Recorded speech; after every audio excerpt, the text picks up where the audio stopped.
na na. Half of my heart is in Havana, na na. He took me back to East Atlanta, na na na.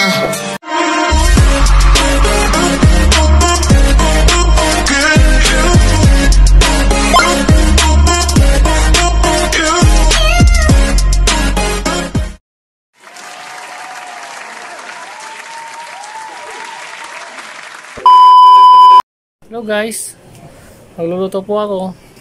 Baka pwede samahan nyo ako guys. Kung nagustuhan mo yung video ko, baka pwede mo kong subscribe para update ka lagi sa aking video.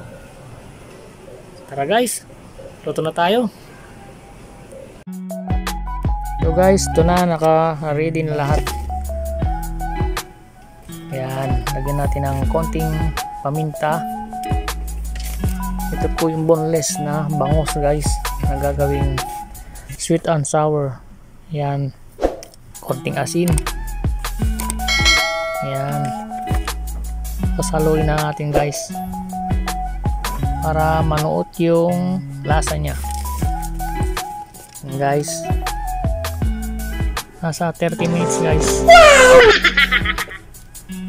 30 minutes ang ano nya, para kahit paano manuot yung lasa dito sa sweet and sour fish fillet. Yan po yung ano niyan guys, lulutuin natin. Yan, ihanda natin yung ano niyan guys, yung magiging sauce nya dito sa isang bowl, para yun ang ihalo natin mamaya. Ito na po, dito natin siya paghalo-haluin guys. Yan, yung pineapple tidbits po, yan, lagyan natin. Tapos yung isa, ito naman guys, suka.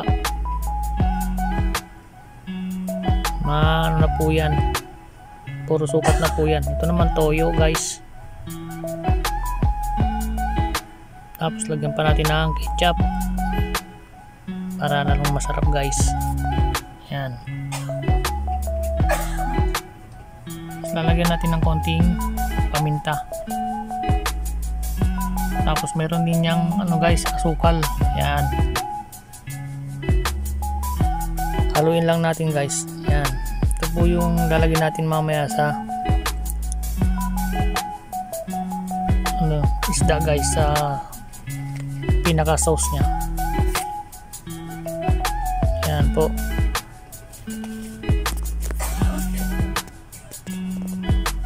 halo-haluin lang guys.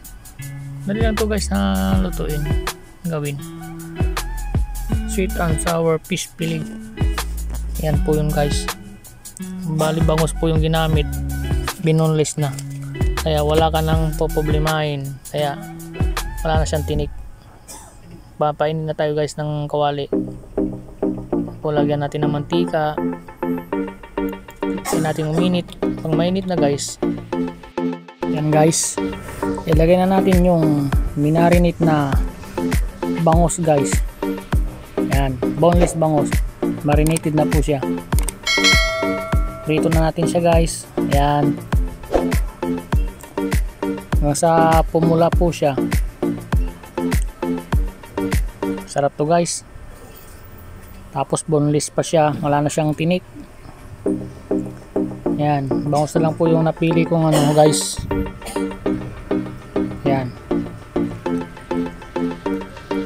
tinanggalan na po siya ng tinik, boneless na, kaya wala ka nang po problemahin sa tinik. Yan po guys, dali lang po yung maluto. Yan, bali iniwa-iwa to, ini-slice na po itong bangus na to guys, kaya ganyan po siya, ano, hiwa-hiwa na po. Pumula na yan guys. Yan, balik-balik ta rin lang guys para pantay yung pagkapula nya. Yan, pinantin na lang, baka mapabayaan din. Yan, yan na guys, pula na. Pwede na to guys na hanguin para doon natin ihalo sa sauce naman guys. Iluto natin siya sa sauce. Wow naman! Wow! Wow! Okay na. Tapos dito na panibagong salang, sibuyas, bawang. Tapos yan, mayroon siyang luya, mayroon siyang bell pepper. Yan, bango guys, kakagutom. Pwede natin itong ihalo guys, itong ingredients niya na minix natin kanina. Pinaka sauce niya guys, sweet and sour fish fillet. Yan po yung pan guys. Ang ginamit is bangus na boneless, konting cornstarch. Tapos halo na natin yung ano guys, isda kanina na bangus na minarinate. Lagyan na po yung pineapple tidbits guys. Yan po, yummy, sarap niyan guys. Yan, yummy yan guys. Okay, tingnan nyo, oh, malapit na po siyang maluto. Wow, sauce pa lang, ulam na. Diba guys, napakasimple lang. Ready to serve na guys. Sinasaludoan kita. Okay. Siya na guys, kain na. Alright guys, thank you very much po sa mga nanonood dyan. So ulitin po, pag-subscribe na lang guys. Thanks pag for nagustuhan niyo po watching. video guys. Subscribe, Maraming salamat. Rob's Vlog, Ulitin. like and share.